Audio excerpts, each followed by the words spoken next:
Благодарам, почитувани граѓани, почитувани медиуми. Целиот врв на СДСМ е вмешан во случајот Рекет.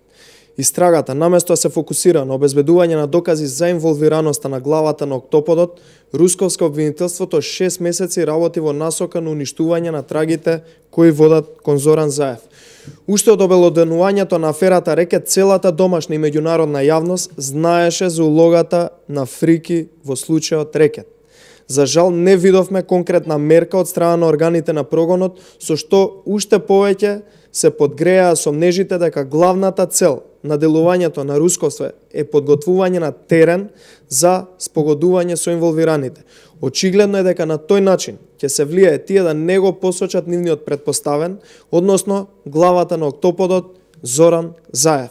Новото проширување на истрагата најпрви не е задоцнето, и второ наликува на пресметка на параполициските структури во рамки на СДСМ. Упатените добро знаат за што говориме. Веројатно, проценката е дека со откажување на заштитата на Фросина Ременски, притисокот би се намалил врз Зоран Заев.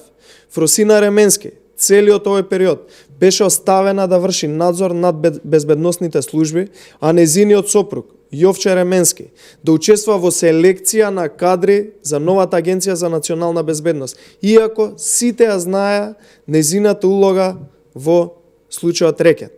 Почитувани, Љубомир Јовевски бесрамно и очајнички тврдеше пред само 2 месеци дека нема вмешани политичари во случајот Рекет. Денеска потврди дека биле вмешани и политичари, но и дека тие се од власта. Што рече порече? Класично обвинителство под контрола на Зоран Заев. Срамота е што се чекаше цели 6 месеци за конечно некој од раководството и власта на СДСМ да биде осомничен за рекетирање. Ова што го гледаме не е правда и ова што го гледаме е фарса и изигрување на правдата со само една цел.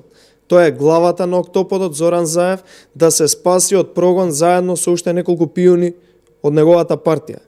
Почитувани, следува обнова на Македонија. Сите што треба да сносат одговорност ќе одговараат за се што сториле пред судовите кога ќе се врати правдата во Република Македонија.